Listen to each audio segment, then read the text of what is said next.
Elvis and the Candy Man. Like a freight train rolling, bringing truth bombs down the line. From up in the Southland, 1 week at a time.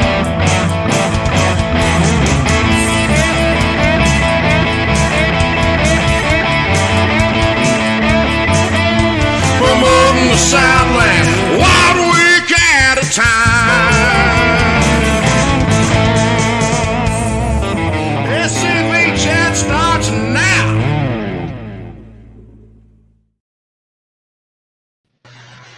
Good evening, everybody. Hope I did that right. Moose is not with us, so I'm trying to have to pull my job and his job at the same time. Although, Chuck Mack, you keep that up, we may give you a strange nickname. Really quickly before we get started, we already got a strange nickname. It's the Lone Ranger. Anyway, before we get started, the views and opinions expressed in this program are not necessarily those of the SCV, GC, any division, brigades, camps, or other subsidiaries. Strictly those of us who are expressing them. Good evening, everybody. See a lot of people out there in the chat. Cousin Vinny and several others. We'll go through in a second and say hey some more. I'm going to throw you a wrench, Chuck Mack. You can't talk about the upcoming stuff at Reunion, can you? It depends on what it is. The stuff your committee's in charge of. I can make my personal comments, I suppose. Oh, well, if you want to. Anyway. And stuff? Yes. Well, we're 2 SCV members. I guess we could have a discussion about it. Yeah, we don't have everybody on here as SCV members. We may want to leave it alone. Hey, when we get a legal opinion, it gives us an excuse to bring you back on. All right. Well, I may have gotten a legal opinion about something. You don't know unless you ask. Well, do you? Do you have one? Depends on the question. Can we talk about it? We could talk about it. I may have an answer and I may not have an answer. Well, what's your burning question? If the question is, are we going to try to bundle some of the amendments together? Yes. That was my question. I have already talked as the chairman of the committee to the parliamentarian about doing that. And the judge advocate has also, I understand, has talked to the author of certain amendments about doing that as well. So that lovely. Is as of now. Thank you, because if we did I was doing the math a couple weeks ago, if we did all 14 of them and we broke them down into 5 minutes each, that would take up the entire business meeting on one day and push us probably over lunch. Well, the parliamentary rules, you can bundle things together that are completely germane, interlocked, or dependent on one another. You know, you can't bundle 2 things together just to get rid of them at once. There have to be some logical reason that these things, in other words, you can't change one part of the Constitution and not change the other if it makes the Constitution in contradiction with itself. Right. So that's kind of the idea for now, yes. But what did the Germans have to do with it? Huh? I said, but what did the Germans have to do with it? Harbor. See, you took my thing for Smokey and the Bandit and instituted Animal House. That's not fair. Don't stop me. I'm on a roll. Right. Anyway, well, I hope everybody's enjoying this nice little banter. You're going to see what type of a show we're going to have. It's part serious, part joking, but 100% SCV chat. So you have some updates on the Cato Monument, right? Cato Parish? Caddo. Sorry, not from Louisiana. Don't play one. Louisiana. On TV. Oh. And now, see, I can say your state properly. Yeah, well, you lived in Mississippi. Well, I've lived in Mississippi, yes, and I was married in Mississippi. So, and I have family still in Mississippi. So, but yes, Cato would be Catto, or Catto. But it's named after the Caddo tribe of Indians, which were a derivative of the Apache Choctaw nations. They lived East Texas, North Louisiana, up into Oklahoma, was the Caddo Indian area. And that's why the big lake just north of town is called Caddo Lake also as well. So yeah, so Caddo Parish, that's how it got its name, because a guy named Larkin Edwards made the original treaty with the Caddo Indians to acquire the land from them. That's why one of the big streets in downtown Shreveport is called Edwards Street. I thought they just named it after the governor. Well, I don't know. But oddly enough, that really does fall into the monument story, because in a way, there was never a really good legal trail to follow as far as who owned this property where the courthouse and the monument is. You could have made a legal argument that the heirs of Larkin Edwards still owned all that property, because he just let them put a courthouse there, because it was originally given to him by the Caddo Indians. Right. So we'll jump forward a little bit. So anyway, 1906 is when the UDC had finally raised enough money to erect this monument at Caddo Parish, and the parish commission had donated, and a lot of people had donated, just like, you know, they did all over the South back then. The monument cost $10,000 in 1905, which is like, I don't know what, $250,000 now or more. And it was placed there, and in the minutes of the Caddo Parish government said, we reserve this land for the UDC to put their monument, or something to that effect. Well, what they really meant to do was give the UDC the land. But since no deed was ever filed, the courts finally ruled, no, the parish owns the land, but the UDC owns the monument. Now, let's go back a little bit. So the monument is there in 1906 with great fanfare. And a few years later, they tore down the courthouse and built a new one. So that's not the original courthouse that was there. The monument was there longer than the courthouse. And then in 1936 is when the UCV had their national reunion in Shreveport. And of course, it was a big deal. There's a lot of really cool newspaper clippings all downtown Shreveport with huge battle flags and Third Nationals and First Nationals and welcoming veterans. And there were all kind of speeches and bands playing around town. And one of the things they did to commemorate it was to put an additional marker at the foot of the big monument to commemorate the 46th reunion of the UCV. So that was there also. And so that also became a part of the whole contention. And in the 1950s, as the start of the centennial of the war, they put a flagpole on the monument. And so starting in the 50s up through to the 2000s, there was a flag also on the monument. Finally, you know, the usual people, we've been fighting this fight way before wokeism PC. At least since the early 90s, this fight's been going on with the UDC, the Taylor Camp, and community activists. I guess we're not community activists. I kind of think I am, but whatever. I don't get paid for it. Let's put it that way, like some do. So that we've been fighting that all these years. They finally ruled that we didn't put up the flagpole. The parish did, so they took the flagpole down. Now, one of the things that was interesting, they thought they were going to make a big show out of it, going out there and yanking down the Confederate flag and taking the pole off. So during the night before this was going to happen, some of our people went down to the monument, took the Confederate flag off the pole, and put a U.S. flag on the pole. So when all the media and all the mucky muck activists showed up, they were all on TV being seen yanking down a United States flag. They didn't really get the PR benefit out of that they had hoped to. No, they kind of made a point. Huh? Well, they kind of made a point. Yeah.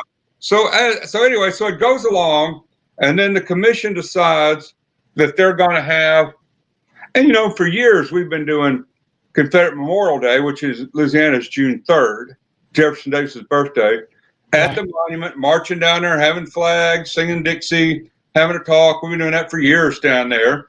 Never had any problems. And 2006, we had a 100th anniversary rededication of the monument, had a big crowd down there, and they even let us fire our weapons and everything as a part of that. Now, you know, because you were there, I believe, that for the sesquicentennial in 2015, everything was still kind of hunky-dory. We marched straight down the main street of Shreveport, and we surrounded the monument flags, and we fired rifle salutes and the whole 9 yards just 7 years ago. And but you know what all's happened since then. Right. So they formed a citizens committee, which I had the unfortunate honor to be on. I was on it. Another one of our members, who's a local history professor, Dr. Gary Joyner, who's written several books about the Red River campaign, was on it. The one of the presidents of the local UDC, Jackie Nichols, was on it. And then another one of our allies is a guy named John Andrew Prime, who wrote for the local paper for many, many years. In fact, I taught his son once for civics. And he's actually a member of the SUVCW. But as an ally, you know, he's preserving history. So we were all for, we're going to keep the monument. And the other people on there, it has to come down no matter how much it costs if it breaks the bank and blah, blah, blah. So anyway, we ended up with the recommendation, keep the monument and use the money you got to put up another one. Make an outdoor museum. Have that monument, put up a monument to Caddo Parish civil rights leaders, put up a monument to the Caddo Indians, have a bunch of them out there. What would that hurt? Well, they didn't like that, and they cooked the books and added different people to the committees. Anyway, keeping the monument failed by one vote with the commission. And then that's been, Lord, 4 or 5 years ago. Yeah. And maybe 2017. Yeah. So that's when all the court cases started. And the attorney for the UDC, Dave Nadler, also happens to be the Louisiana Division Judge Advocate. Right. Who fought all these cases, went all through different courts, ended up in the federal court. But what are you going to win in federal court? And then it finally comes back to state court. But we feel like, based on what's happened other places, we kind of got a little bit of a victory out of this. If, you look at a place like New Orleans, where they just took them down and put them in a warehouse and nobody may ever see them again. You've got a place in North Carolina where they are just destroyed and not replaced. Where they just stood there and let the crowd yank it down and tear it all up. But what happened in this case, thanks to our lawyer, and I'll give credit to the judge, his name was Marcotte. He just got elected to the appeals court in the state of Louisiana. So that's good for him. Ruled that Caddo Parish owns the land. And part of his ruling is, because Louisiana has a law that the government cannot use loose land based on adverse possession, like an individual can, what they call squatters' rights. Okay, so you can, that doesn't matter. No, how long you're set up on government land, they don't lose title to it. So that was kind of inky. But he ruled that the UDC owned the monument. It was theirs. See, you lucked out there, because here in Mississippi, if something remains over, I think it's 10 years on a piece of property, it automatically becomes a part of that piece of property. So there's a law like that too. If you're a renter and you build a carport on the house you're renting, the owner of the house owns it now. Right. Right. So it's a little different for a public monument kind of thing, because the parish government talked about it as the UDC's property. Right. So he ruled that. The other inky thing that a lot of people didn't realize was there was also this reunion monument that's smaller at the foot. You probably saw the pictures I posted on Facebook. Because I became the agent to go get. So our lawyer, Dave, arranged that not only did the UDC own the big monument, that the SCV was decided to own the reunion marker because we were the heirs of the UCV. Right, which that really good precedence, because I remember last year at reunion there was a gentleman from the Missouri division who was looking for something like that. Granted, it'd be better if it was a federal court that said that, but I mean, still, we'll take the right. But if you look at the UCV's bylaws, they do say upon their disbandment, any of their property belongs to SCV. Okay. Yeah. So it was something about whether or not the Louisiana division got it, but the way the court orders got raised up, the Richard Taylor camp actually has the title to it, though it doesn't really matter. We're all going to decide what to do anyway. Right. So the division in the camp voted me to be their legal agent for receiving the marker that we own. Now, so then it comes time, they finally get, and we tell them, boy, y'all going to realize how much money it's going to take and how fragile this thing is. I think it's 37 tons. And, there was a thing ran on in the news one time. One of the commissioners said, well, I'm not sure they intended this monument to be here. I said, 37 tons did not sneak in there in the middle of the night and squat down and nobody has noticed for 100 years. No, So, everybody laughed at him like they should have. He's in prison now. Good place for him. Stealing from a federal child nutrition program. Is he connected with Brett Favre? Huh? I don't know. I haven't kept up with what Brett's been up to. I think it's the same thing. So anyway, so they get one bid to move it for $2 million. They're like, oh no, crap, we don't have this kind of money. Because what they had is they had a grant from the state of $500,000 for courthouse improvement. They couldn't spend it on anything else, so they couldn't figure out a way to steal it. And so anyway, they got a guy who said he'd do it for $800,000. Turns out that he's a guy who kind of has experience before. If you'll remember, a couple of years ago down in Florida, the UDC was in court with one of the towns down there, and it became determined that the UDC owned the monument, but they had to get it off of county property before a certain date. So this was the company that UDC chapter in Florida had hired. So they had experience moving a monument before, not of this scale, but they were kind of like, okay, we know who they are. And I've got to tell you, I watched it from the get-go, went down there, had pictures sent to me. I took pictures myself. This company really cared about what they were doing. I'm pleased at how it was done. Not that it was done. Now, let me throw this caveat in there. We say we're not pleased that it was done. Yes, we would have loved to have won, and it stood there in all its glory forever and ever. Amen. But we all know now that if that monument had been left there, what would it have looked like 10 years from now? Oh, yeah, it'd have been just like Monument Row. I mean, they already had to build a box around it while this was going on, because the place is just not just malicious people, but all the druggies and the winos and all sleeping on it and hanging on it. And I mean, it was just, you would have really, really had to have done some high maintenance security.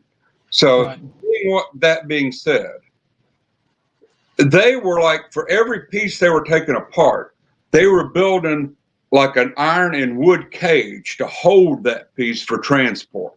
They weren't just going to lift it off and lay it on a truck.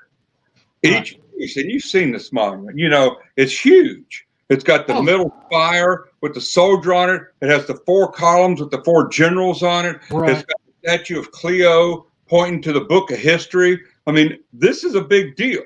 And the sculptor, Frank Teach, was nationally famous. This thing is on the National Register, okay, which didn't do it any good in court.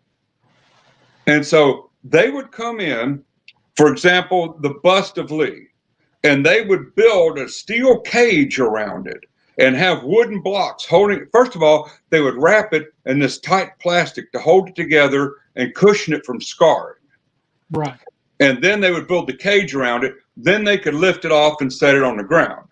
So when they had it all taken down, they could just put it on flatbeds and move it to its new location, which has been done now. So I'm saying now, Caddo Parish has now erected a new monument. It's this square piece of broken up concrete there in front of the courthouse. And it's a monument to historical lies, intolerance, and racial and ethnic division. And they paid $800,000 for it. That's their monument now. So Wasted that money on public safety or something. So, well spent. yeah, well, you answered my question. I'm glad that the parish had to pay for it. That was the deal. Not only did the UDC own it, and we own that one, the parish has to pay for the moving and the reassembly. Own the property, picked out UDC. So UDC said, put it here, and the parish had to pay for the transport and the reassembly of it on the new property. Now that's kind of a victory you're not seeing anywhere else. Oh yeah, and Paul said it best a couple weeks ago. I think it was on Look Around that honestly, if these people don't want to respect our history, don't want to respect our pieces of art, they don't deserve them. No, the downtown Shreveport certainly does not deserve this magnificent monument and memorial. And so here's the other parts. And one of these became a public story, and one of them did it because we kept it quiet, except, of course, in SCV people. I've already posted this on Facebook. So when they took up our marker from the 46th UCV reunion, that was a time capsule under it, of which we are in possession of now. And later this summer, we'll be setting up an event for the opening of the time capsule. So we'll see how that works out. Well, everybody definitely tune in to Look Around because more than likely, depending on when we'll for sure talk about it on here, and we may cover it depending on when it is. Okay, we're going to sell tickets to the opening because it's going to take some money to put the marker back up when we put it where it's going to go, and then maybe raise a little money for Elm Springs. But what I'm thinking of doing is we can make a short video of the opening and debut the highlight video on the chat. And that would drive a lot of people toward your way if they want to see what was in the thing.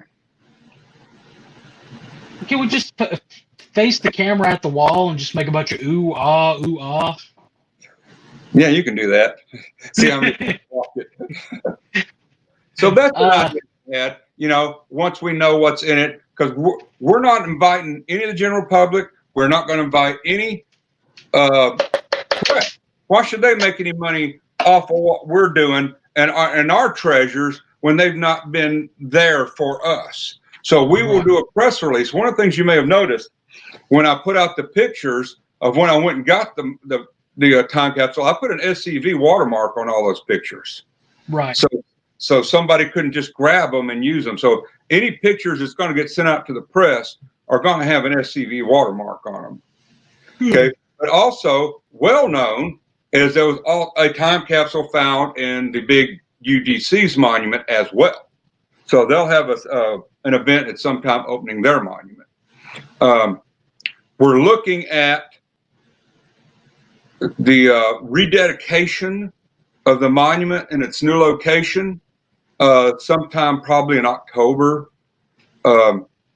Jason, if you're tuning in, it would be helpful if we knew when the fall GEC meeting was, because we need that to base off our DEC meeting, and then that's how we'll know when we can make the rededication so that everybody can be there that wants to be there. So as soon as that can be announced, we'll need to know that.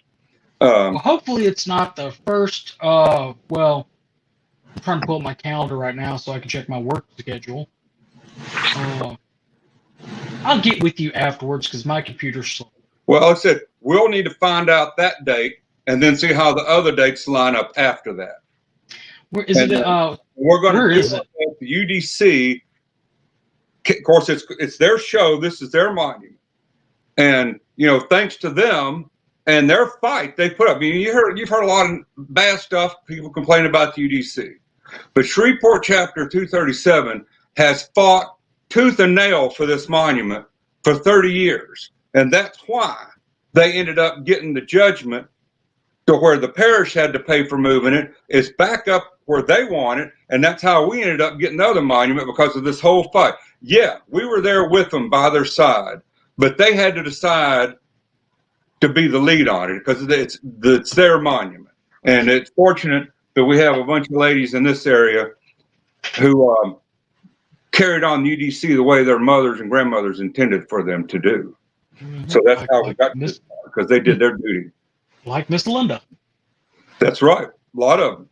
Miss Linda, my wife's been a member of that. One of the leaders, Jackie Nichols, who served on that committee with me, and she was kind of the president when all the lawsuit part. You've got Margaret Dupree, past president. You've got a lot of them, and a lot of our local SCV members' wives are members of that chapter too. So yeah. Oh, Miss Linda and I had vowed one time we were going to chain ourselves together to that monument. I cannot remember how many years in a row that you're. Yeah, I cannot. I will also say I cannot remember how many years in a row that I've seen Miss Linda and Miss Belinda selling something at National Reunion, collecting donations some way for the monument. And hats off definitely to the ladies of the UDC for that. Mardi Gras bead with that monument on it one year with a medallion. They've had several things over the years they've sold at Reunion to help for the legal funds and all that stuff. So it's where it is. It's a beautiful spot. It's on an original battlefield. Y'all get more details on that when they decide to actually release, because they don't want everybody just driving down there right now. So I've been down there. It really looks nice where it's at, and it's overlooking an original battlefield. I have a feeling I know which one it is. I'm sure you do. You may well have been there.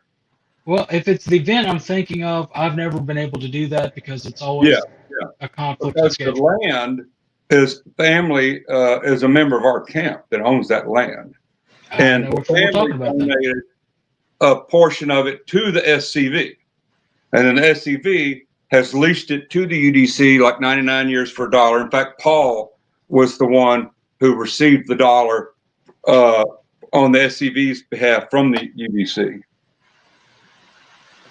So yeah, when that will not be an invitation only thing, other than you got to be a good person. But we want as many people there, as many infantry, whatever, so we can get there. We're going to fire cannons. It's going to be a hoopla when we rededicate this thing. And not only did they put it back up again, they've cleaned it all. The little fence that was around it, they're sandblasting it and repainting it. The guy really cares what he's doing that's running this company. I have to say that. I've talked to him several times, and he's just been great to work with. And I hate to say this, but if anybody ever finds themselves in a position where their monument has to be taken down, I would recommend this guy. He will care for it. And so you can contact the local chapter UDC if you ever want to know who this guy is. He sounds a lot better than we had a problem up in Lowndes County in Columbus, Mississippi, where the county sat on it, voted to remove it, and then sat on it for a while, and finally took it down and then put it into storage up there, and it was in storage for almost a year before they put it back up. They kept the monument company. The one that I saw Forrest Dawes post recently being back up in the cemetery. Right. It went up Tuesday right before our division reunion in Columbus. So it's at Friendship, and they're planning a rededication for that one the Saturday of Veteran Day weekend. Okay. Which there'll be more information out there about it, because Friendship Cemetery, of course, is where Lieutenant General Stephen D. Lee is buried. So that's outside of Columbus. Yeah.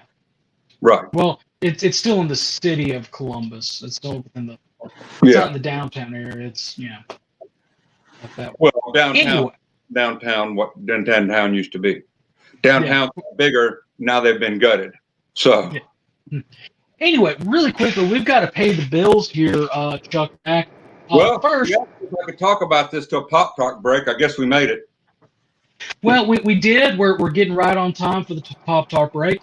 It's time for first our Moose Fact of the Week, sponsored by 1175 Firearms Training. Of course, that's Carl Jones's firearms expertise and training. With that, the Moose Fact for this week is that moose, there's no plural for the word moose. They can swim very well. In fact, during the summers, they spend most of their time in water. And on average, a moose can hold its breath underwater for 30 seconds. Did you know that, sir? I do know that there is a circumstance where there is a plural of moose, just like there's a plural of fish. If you're talking about 80 bass, it's still fish.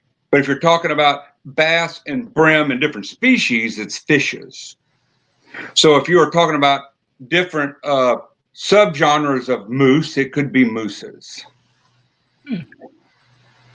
But I do know that they're very powerful swimmers. In fact, you don't want them swimming anywhere near your canoe if you're out in the river, because they will turn your behind over out in that freezing cold water.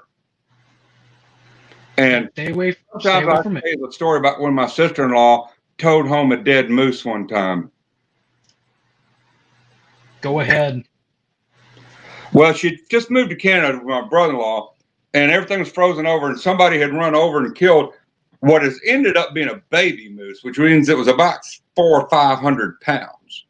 So being from Mississippi, she decided no point in letting the meat go to waste. So since she couldn't load it up, she tied a rope to it and just kind of skied it on the ice all the way back home and hung it up, got it jacked up in the barn. When my brother-in-law came in, he's like, "Oh, holy jeez, what are you doing? You can't bring a moose home, because it belongs to the state and all that stuff." And she's like, "Oh," and he said, "This is a baby one anyway." So she calls the whoever the authorities are and says, and laid it on thick. "I'm from Mississippi. We didn't know any better. We didn't know feed our family." And they said, "Oh, it's okay, lady. Just go ahead and keep the moose." So she said it was pretty funny going on a curve and the moose sliding on the ice back and forth like it was skiing back there. So just go ahead, lady. Keep the moose. And our second thing, we're coming up on our Pop Tart break. Our Pop Tart breaks, of course, are now sponsored by our own Commander-in-Chief, Larry McClooney. Guys, if y'all missed our episode on his newest book in General Beauregard's Defense, go back and rewatch it, but not watch it right now. Rewatch it later on your own convenience. Beauregard's Defense is a very well-written book. It's set up more like a court case than your stereotypical biography, where he actually goes into with plenty of first-hand sources on some of the things that Beauregard has gotten a bad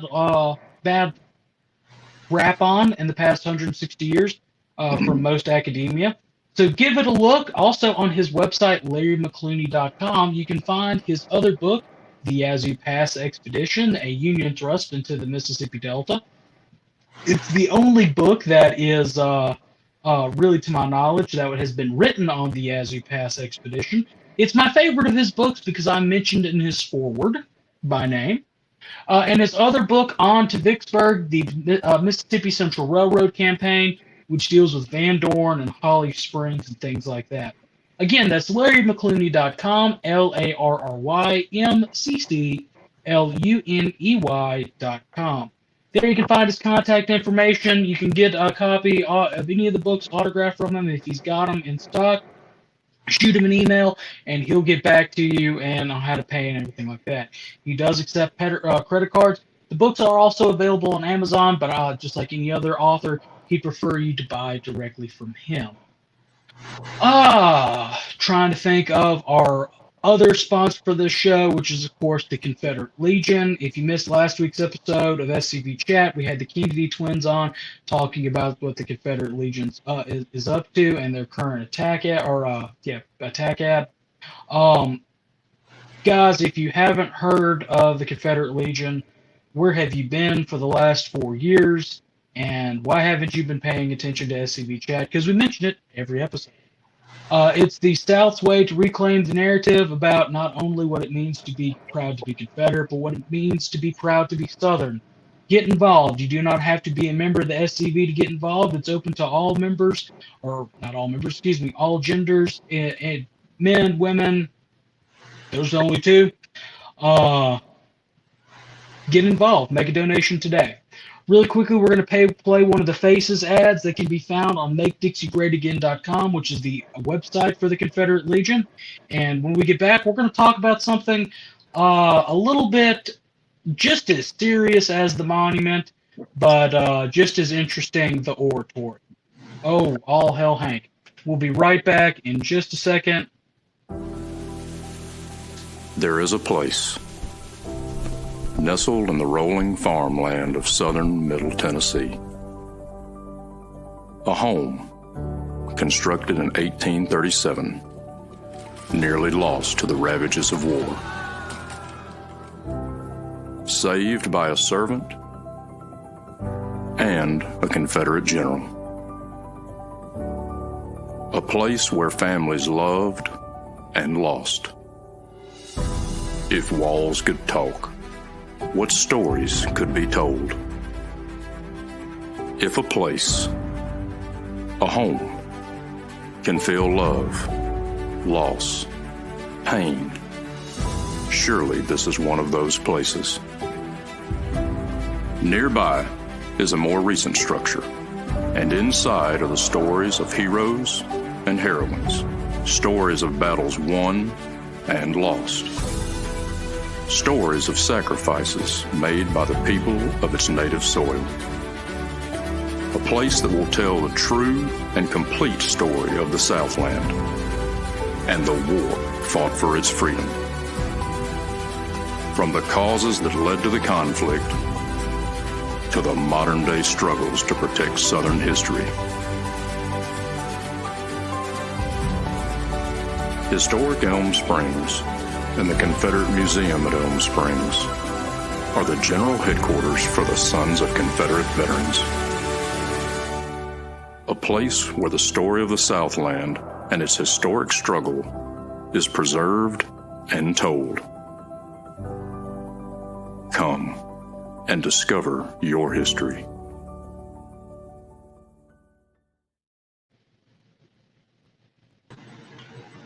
And we are back. Lost you there for a second there, Chuck. Yeah, the screen froze, and it acted like it was on my end, so I just signed out and signed back in again. Okay. Oh, and you're at a different angle. Oh, want this? Well, no, it's good. I mean, I could see the picture of your staff over there back when you were commander-in-chief. Yeah, there are like me and 4 other ones on there became commanders-in-chief. Let me see. Paul. Yeah. Chris. No, Chris had already been commander. Chris had already been. That's right. I get that mixed up. Michael, obviously. Yeah. And Kelly. Yeah. One more. Tom. Yep. Well, obviously you're elected GEC. I'm sure that was Larry your historian-in-chief at that time? Yes. So that's 6. Well, he wasn't a staff officer on that picture, but he was on GEC. Yeah. Right. So, oratory. Gotta get started. Well, Hank's better looking than whoever that ugly goomer is. It's our friend and expert guest, Thomas Franklin.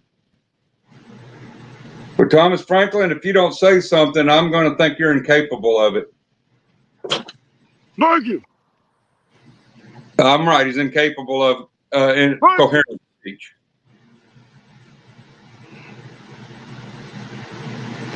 We heard you, Thomas. You can count to 1. All right. Go ahead. All right, Tom. All right, Thomas, we got you on the wrong week again.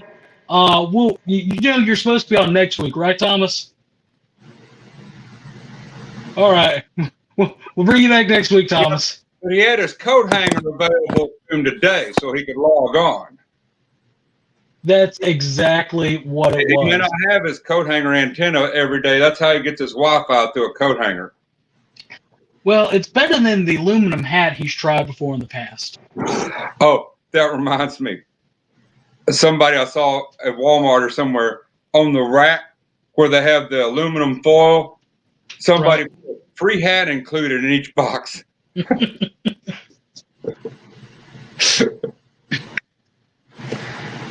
So, my favorite one, though, is the picture you see sometimes of the guy in his foil hat and his cat wearing his foil hat.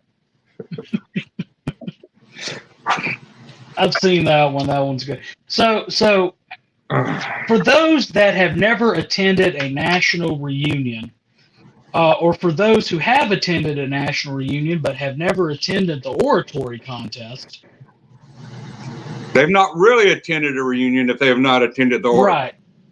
Right, because it is well known that the oratory meets and allows the national to meet with it. Yeah, hold their convention around our event. Right. Correct. So if you can give a brief history of the oratory and a kind of a rundown of what somebody can expect if they've never attended, and what this year's topic is, because it's been published in the Veteran, and the rules. Yeah, the last Veteran, what was it, June or whatever, has the topic and the rules. One of the things they unfortunately can expect is at some point Frank Powell may be exposing himself. We have a plan for that this year. Don't break tradition. It's a rule. You know how serious the oratory is about its rules. But for let me just give this brief thing. At one time, like in the early 90s, it was a completely serious event. It was actually sponsored by the MSB, them. And I mean, it was serious. You wore a coat and tie, and you had to turn in a copy of your speech to the judges ahead of time, and they followed along and all that sort of thing. And you were actually trying to do a persuasive oratory, and it goes back to the long tradition of political speechifying and stump speaking, because before the days of mass communication, that's how you persuaded the people. You just got up and you spoke, and it was your ability to speak and communicate and make your point, whether or not you won office or won whatever it is you were trying to be persuasive about. So that's where the idea of the Southern Orator, and of course there's many Southern orators like John Randolph, John C. Calhoun, people like that who are thought of, to be great orators. And that's kind of the tradition. Even when I started, I did my first oratory in 97. You still had to turn in a copy of your speech ahead of time to the judges and the MC, even though it wasn't a serious event so much anymore. It did have a little bit more form to it. So I remember that first year I did it, and I was kind of like Jerry Clower in football. The first oratory I ever saw, I was in it. I never got to watch it. So that 1 year, James Turner and I were both contestants. So was Kelly Barrow. The guy from Missouri named Gene Dressel won. And James Turner said because he stole his speech from 2 years ago. But it was a really interesting event. And the next year I was in it, in 98, is when I won my first one, when we were in St. Louis. And the topic was compare Jefferson Davis to any United States president. So that's the kind of topics we generally had. And then over the years, we got rid of the stupid, you got to turn your speech in, because a lot of us just did notes and things like that. And it continued to be run by this other organization. And I I had, if you had to stick to your written speech, it'd be blackballed. It might happen anyway, Carl. We'll see how it starts. Because as I was fixing to say, over the years, there have been some inky moments that have happened. When that Dallas, other Texas was running it, we had a convention in Mobile, and it almost turned into a knockdown, drag out. It got really ugly during the oratory because this one boy, I think he was from Virginia, got all snockered up and started carrying the cause a little bit too far, and he picked up the U.S. flag and threw it on the ground. Yeah. No, you don't do that.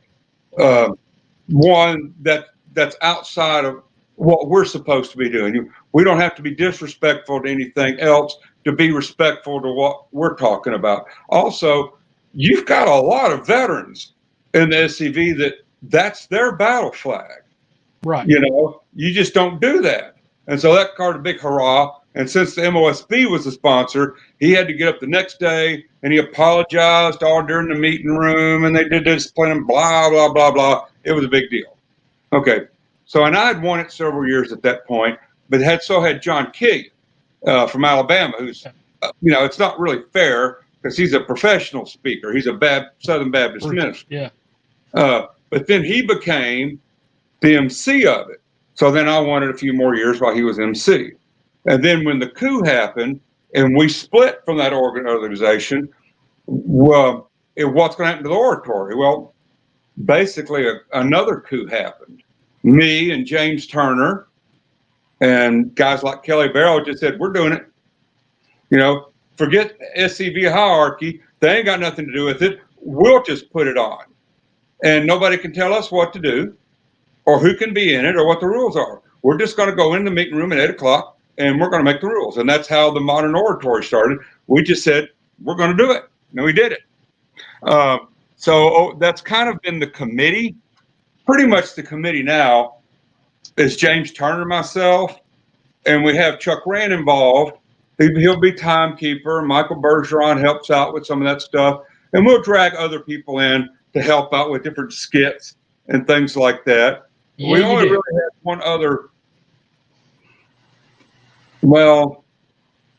ugliness. We did have, as you know, at the oratory in Dallas, we had a guy who was, let's say, shouldn't have been public speaking anyway. He had mental difficulties and used some inappropriate language, and he ended up getting thrown out of the SCV. And he looked like Kaito. That sucker would never be in the oratory. He just wanted to sit there and run his mouth and not actually have to compete against anybody. So that's how that got to be. And Louisiana's had a good run. After me, Chuck Rand's won it several times. Charles LeRay's run it several times. And it's a bigger deal than most people think as far as work. We have to decide how the topic's going to be, how we're going to arrange it. We have a schedule. We started doing a theme every year, which is not an easy thing to come up with a theme every year. And then we have to do, and we started also doing the entertainment during the break, which is how, Candyman got his name last year. Right. And so James and I have already decided what the entertainment break is going to be this year, which you won't know until it happens. And then another thing we do is that Gene Andrews, James Turner gets a big flag, and Gene Andrews does all the hand painting of this year oratory, and that's the prize for the winner every year. And so that's really nice too. And so I don't know how much longer James and I will do it. People don't realize kind of what a pain it is in some ways. It's a lot of fun in some ways. Also, people don't realize the contestants. But generally, most of them not just getting up there and winging it. They've actually worked. I mean, when I was a contestant, people would go out to dinner, supper Friday night, and I wouldn't go. I would stay in a motel room and practice my speech. People actually put some effort into this, so I hope people that go to it, but it adds a really fun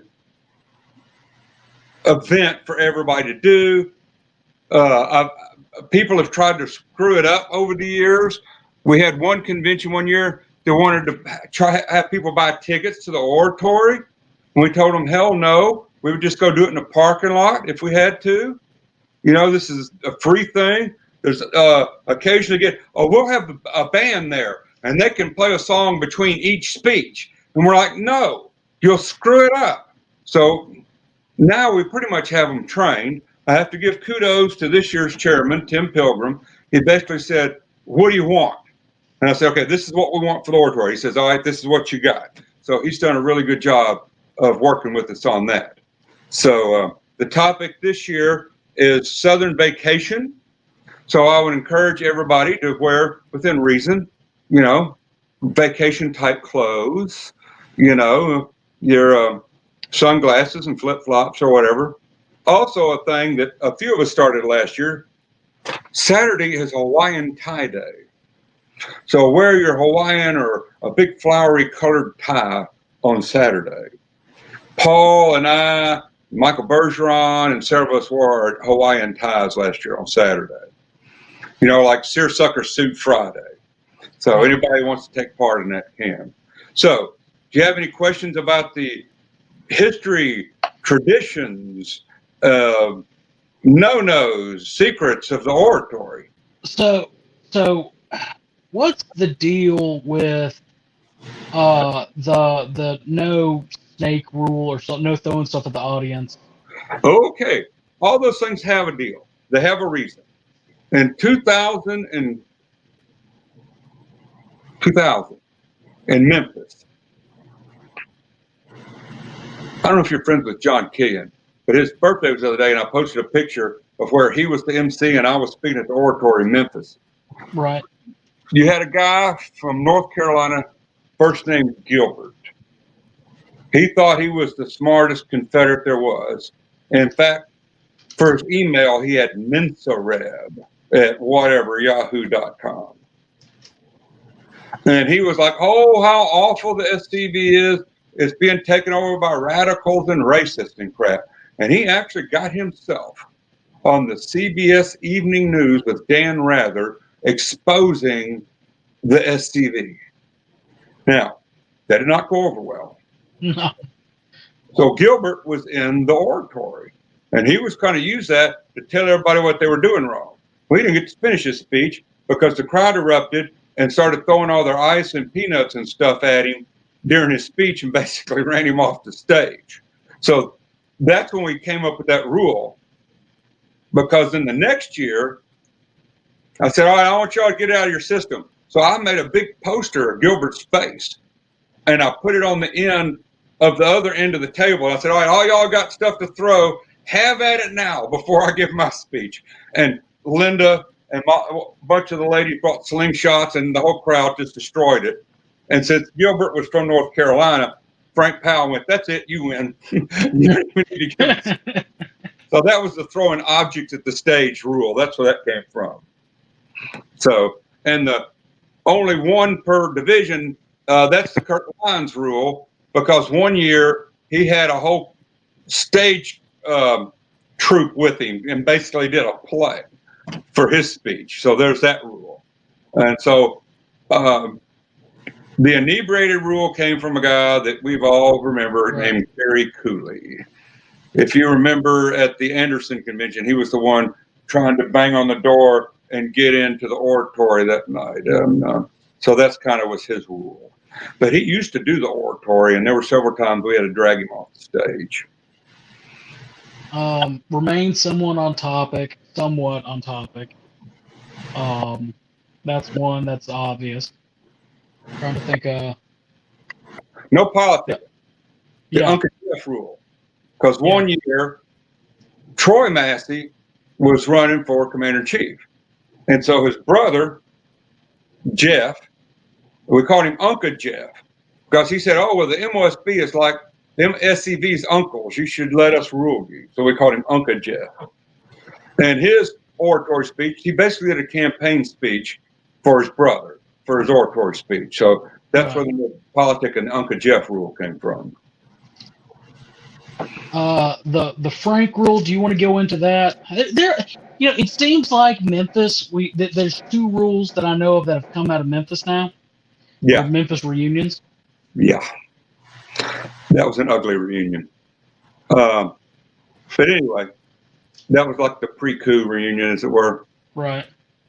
So the Frank deal, if you remember a few years ago, we did a oratory T-shirt with like an outline of Hank as a fundraiser for the museum. So our break entertainment was a modeling. Who could model their oratory T-shirt? Well, Frank goes up and lifts his up and shows the crowd.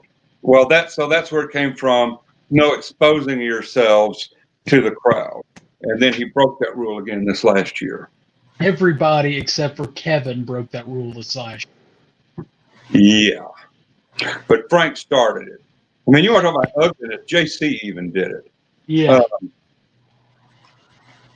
So you won't catch me doing that. Only one participant per. We've covered that one. Yeah. Trying to think. So I'll go ahead and tell y'all how I got involved and it's been, I think I've consecutively come in second place, with the exception of this past year. I broke my record. Came in second place for every year that I competed in the oratory. We were in Richmond at that reunion, and during the break, while the judges were deliberating, I get called up there and have to do a dramatic reading of the lyrics of Wrecking Ball by Miley Cyrus. And I'm not a strong, put something on a piece of paper and read it out loud. I'm really not. So I was having some problems with that, and while I was not noticeably inebriated, I had a few in me anyway. So the next year I decided to get revenge on Chuck and James, and I decided to do the oratory, and have been in it every year except for save one.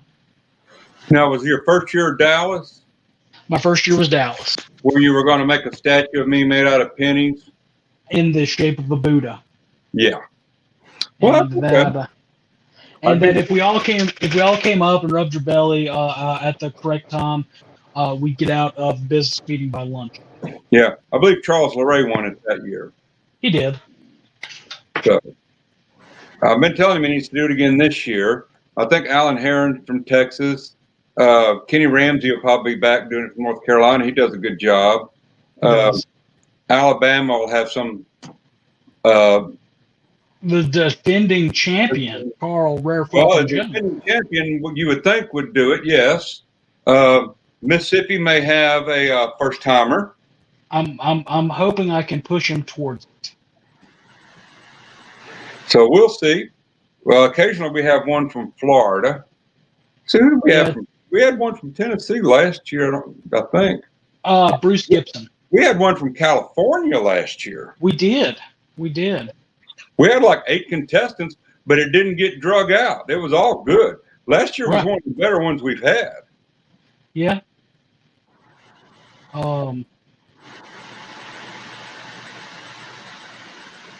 Carl says Carl plans on it, so he's gonna defend his title.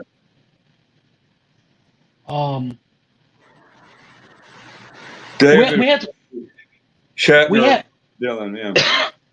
We also had Randy Burbage last year from South Carolina. So South Carolina. Yeah, that's good. I can't remember if anybody from Georgia did it. Kelly did. Yeah. Was McAllister? Like I said, the first time I did it, he did it, and that wasn't his first time. So he's been doing it a long time. Was McAllister? Did he do it last year? I don't think he was at the convention last year. Yeah, we didn't have that many resolutions. Right. I represented Mississippi. Carl, Bruce. Was it Chuck Rand last year, or was Charles back in? Goes back to Charles again, because Chuck Okay. Rand had used up his 3 wins. Right.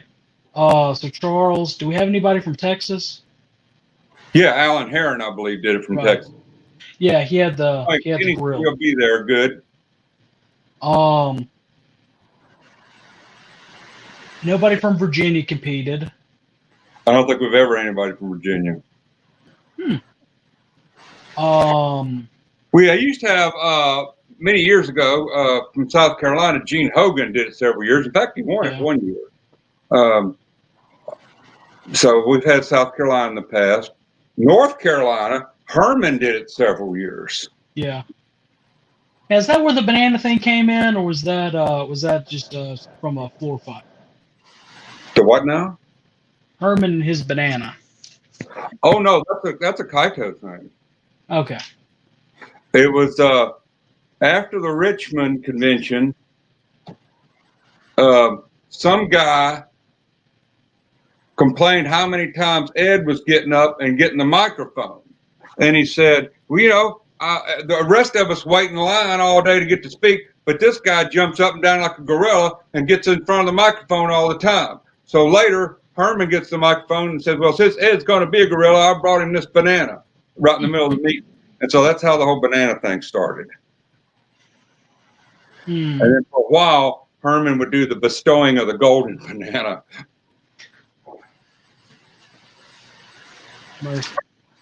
Well, Chuck, we have been on it for an hour. I think that's a good point for us to call it for the evening. Yeah, I enjoyed it. I hope everybody learned something.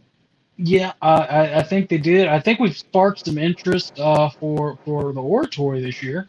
I'm seeing several people saying that they'd like to enter if they can make it. So who knows? There, don't. And I will say this: SCV chat will never go live from the oratory.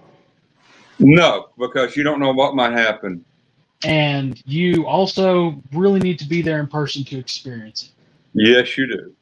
It's one of those kinds of things. So I do have some videos from some older oratories we may dig out one day that are interesting, some of them. I even may have some of the Memphis oratory, I don't know. So, yeah, maybe we'll put those in the archives at Confederate museums someday. It needs to go, oh, those geezers are crazy. Yeah, we really should. Just reminders, everybody, Thursday, Moose has something planned to look around the Confederation.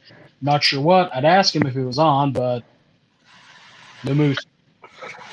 He's hanging in a barn somewhere after being slung around a iced road in Canada. Here's a suggestion for a Monday show. Mm-hmm. You might want to have maybe Scott Hall on sometime to talk about legal stuff and SCV camps and what we can do and not do and all those sort. That might be a good topic to do sometime. I was thinking of. We've been talking about trying to get Scott on, and I think you're right. Good deal.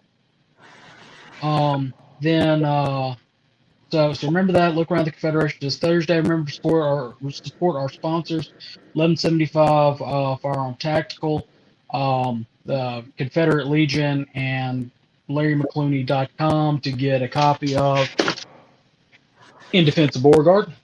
Do you see this real quick? Victor said, Florida will win if I enter. How can he not enter now and not lose face? Right. And you better be figuring out a way to get to convention. You called out, Victor. You stuck your foot in it.